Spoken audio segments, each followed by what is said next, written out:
Hello fellow modelers, Bruce here.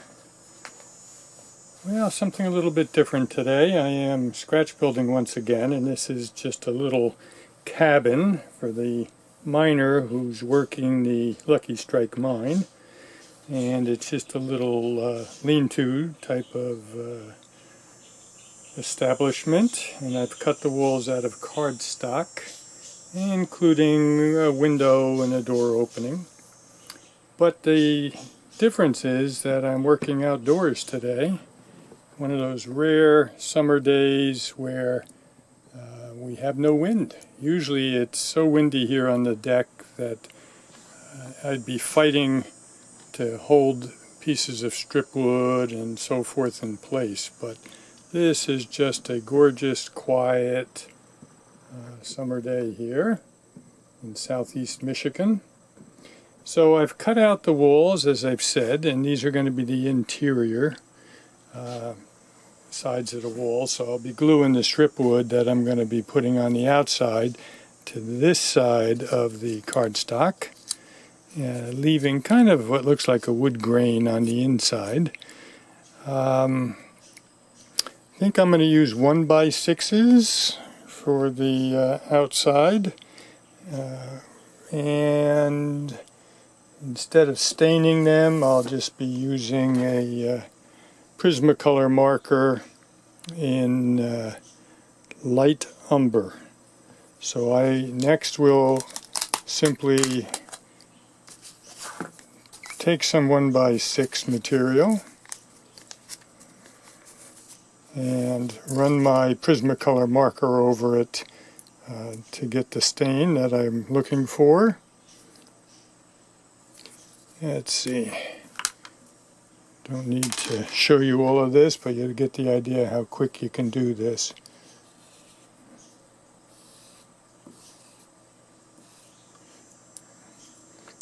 And that's about it. Don't really need to do both sides, but there you go. So I'm going to do that now, and then I'll cut these and probably come back and show you a little bit of the gluing. Talk to you then.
Okay, I'm now done with the front wall, other than a little bit of sanding, and then I'll do the door.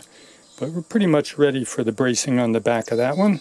And I'm working on the back wall, and I just wanted to reiterate a tip that I've made to you before, and that is whenever you are adding strip wood to some backing or when you're creating a loading dock or anything like that. Start from one side, go a ways in, and then start from the other side and work toward the center.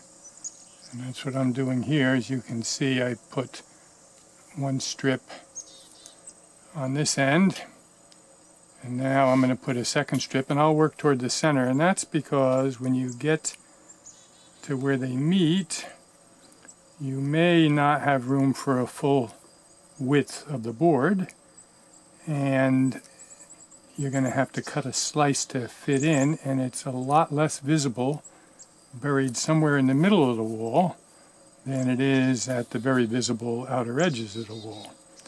And so that's what I am doing here. So that's my second strip. I'll do about 5, and then I'll alternate going in. And it just works better that way. So I thought I would once again reinforce that tip. All right, talk to you again soon. And there you have it. Coming in from both sides, you can see in here is a thin opening that is much thinner than the actual width of the board. So I just take my razor blade and estimate it, and believe it or not, most of the time you get pretty darn close to what you need. Let me just put that in place there a minute.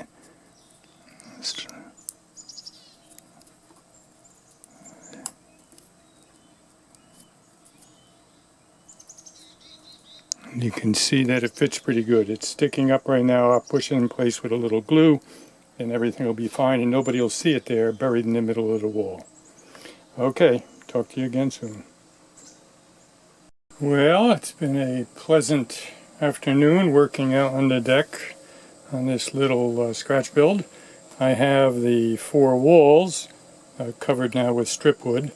This is the plug from the door I cut out in the window. I'm going to keep those for measurements. Next up is I'll frame the window, frame the door, probably make the door, then brace the back, and then put the walls together. So the next time you see me working on this, I'll probably be back down in the basement and hopefully putting the walls together. Talk to you then. Well, time has passed, probably about 6 weeks actually. A lot of other things going on in the world other than modeling, so I was taking care of some family business and some NMRA business, and now I'm finally back to the little miner's cabin. So I'm working indoors now. Autumn has arrived. Leaves are falling. What I've done today is framed out the inside of this window and put my glazing in it, so that's done. Framed out the door, built the door, and you see that slides in there nicely. Just have to put a doorknob on it yet.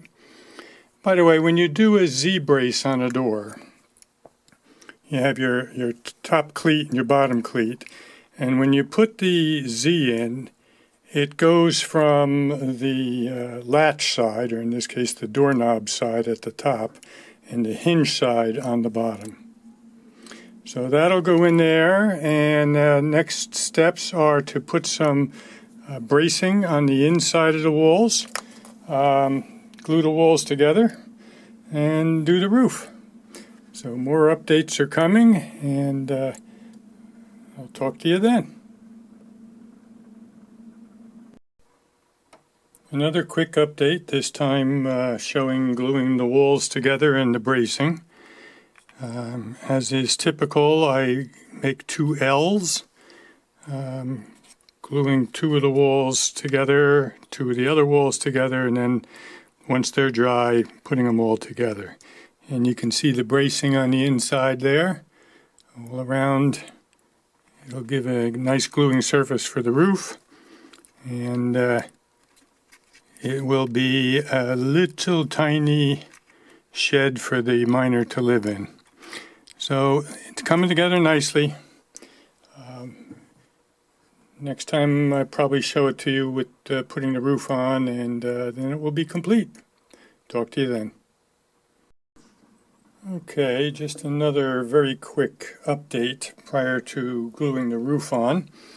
So the four walls are glued together, and here's the roof with some tar paper on it. And let's just talk about what I used for the roofing material. This is a very thin plywood put out by Midwest Products. It's a birch plywood, 1/32 inch thick, very stable for roofs, use it a lot. You can pick this up in Michael's or Hobby Lobby, places like that. And it's helpful to have a sheet of this if you're going to be scratch building, because it's very good for subroofs. And the material I used for the tar paper at one time was put out by Rusty Stump's Scale Models. So I don't use this a lot. I usually use Kraft, K-R-A-F-T paper for my tar paper roofs. But this was a nice little project, very quick to use. The way this is going to be situated up on the layout is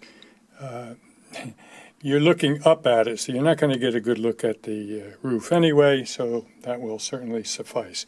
So I'm going to glue the roof on now, and then we'll have one last little discussion up on the layout itself, and that'll be it for this video. Talk to you then. Okay, here's the new little miner's shack sitting next to a cardboard mock-up that I had of laying around. That was actually for the slate splitter shacks.